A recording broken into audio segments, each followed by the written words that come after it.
the end of the day, for 12 hours, we got to enjoy major college football where we could set aside all the other junk, the transfer portal, NIL, coaches' firings, who's happy, who's not, who's staying, who's going, who wants to be in the NFL. You could not have scripted better football than this. The Final Four were fabulous. We'll start with the Rose Bowl. 110th Rose Bowl, final Rose Bowl as we've come to know it. We got big boy football. You got Michigan, you got Alabama. You looked at the coaches. There's Jim Harbaugh. All the controversy swirling around him since the end of last summer and still going forward. He was acting like a passion play. He was up and down the sidelines and he was screaming and pointing and directing his players.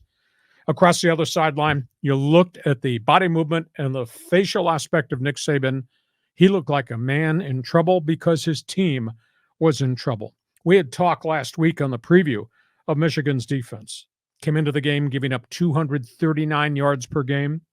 They had 6 sacks. They had the fumble recovery. They had the 4th down stop. They held Bama to 288 yards. Bama was averaging 401. And they went 3 for 12 on 3rd downs. Michigan's defense was superb. Michigan's offense, the motion packages they ran, really confused Alabama a great deal. There were blown coverages. They were steps slow getting to the angles that they needed to play. And Michigan kept hitting them with big plays coming off motion, whether that's wide receiver motion, tight end motion, running back motion. They just never were able to handle the Michigan quarterback and everybody coming off the line of scrimmage. And at the end of the day, it was big on big. Blake Corum had runs. He had catches. Roman Wilson had the huge touchdown catch at the end of the game. Jalen Milroe was held to 104 yards passing. Their ability to have the quarterback run the ball was kind of negligible as they went. They had problems with 5 snaps, the exchange from center to Milroe in the shotgun. Rolled it back to him over his head, wobbled it, had to go to the ground to pick it up. It really impacted their offense. And Michigan survived special teams disasters. I mean, they screwed up a punt right at the start of the game and said, uh-oh. And they survived missing a field goal. They survived missing a point after touchdown. End of the day, Michigan's defense did which I did not think they could do.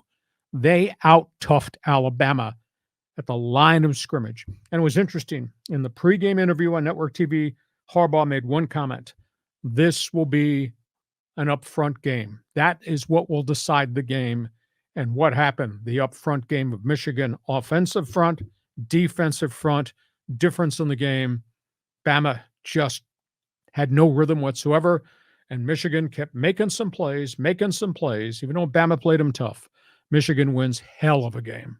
Yeah, wasn't it a great, just the whole day? Mm-hmm. And they turn it on TV and the sky is brilliant blue and the grass is green. And I mean, if you are from Wisconsin, you're thinking this is paradise on earth.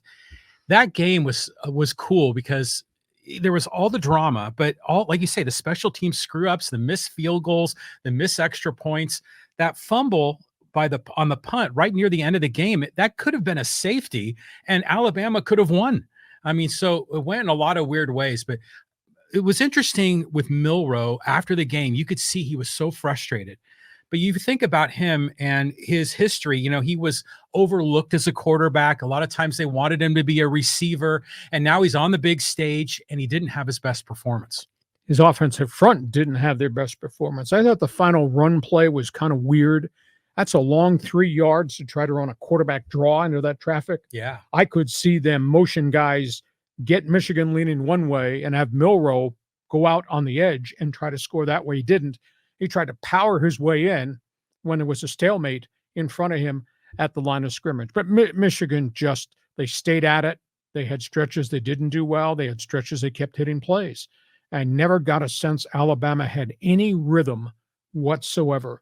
At the end of the game, I went back and looked at numbers. And not only were there 6 quarterback sacks, there were 10 tackles for losses.